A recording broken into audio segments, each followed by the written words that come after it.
Hello world and hello dear friends of Soulmate Debunked. My name is Susanna and I'm the creator of Soulmate Debunked. So today's video topic is titled, How Do I Know What I Should Learn from the Meeting?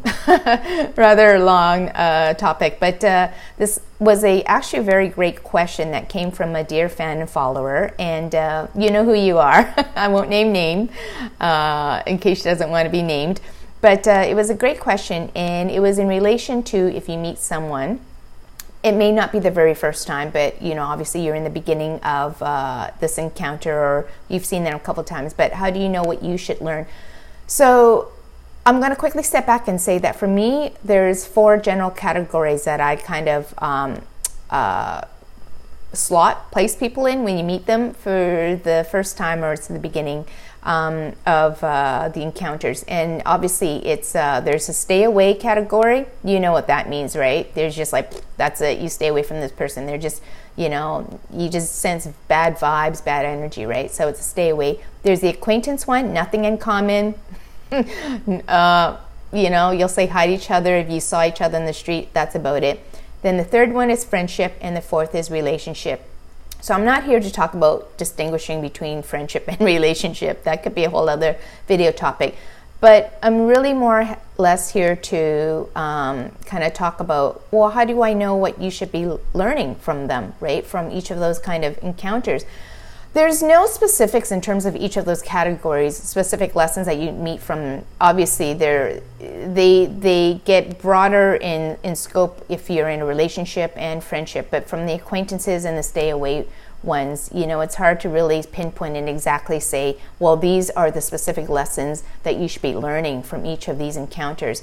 But I like to more or less say that obviously anybody in it that we meet in any kind of environment and situation, it's always about your evolution, right? What you are learning about yourself. That's the core premise, right? But in terms of the specific lessons, again, like I said, there's no specific lesson. However, I do want to say that every person, for me, and by and large, a lot of people that I talk to, again, we keep talking about, it's always about how you are evolving as a human, as a soul, right? So all the lessons that you learned is always about putting you through tests so that you can pass the tests and you evolve and learn and grow from them. But I think what I'm constantly tested in is I would say that there's 5 general areas or topics that I'm always tested in, and those are in terms of my confidence, that's my self-confidence, my boundaries, my communication, being true to myself, and how do I handle the triggers.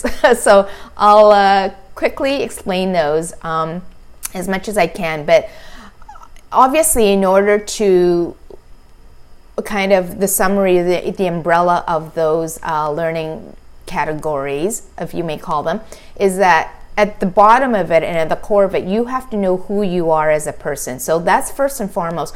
You have to really establish your core beliefs, your core value system, your hobbies, your interests, who you are, what do you like, what do you hold near and dear to your heart, what do you value, right? So you have to really be firm with yourself. You have to, first of all, obviously know what your values are, what your beliefs are, and then really be firm with those and consistent with those, right? So that's your soul. That's who you are as a person, right? As a human. But in terms of then those other general areas of confidence, is that once you know who you are as a person, your values, belief, then it's having the confidence to stick by your belief system, right? It's having the confidence to know when to step away.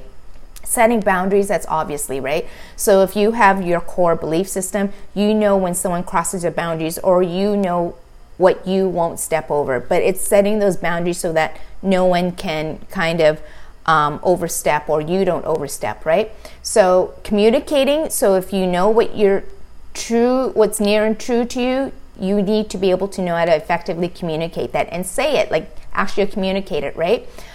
Staying true to yourself, right, is just holding those beliefs steadfast, and then how to handle those triggers. So I'm going to continue this on to a second video because I think I want to have a little bit of explanation. So stay tuned for that. Thank you. Bye for now.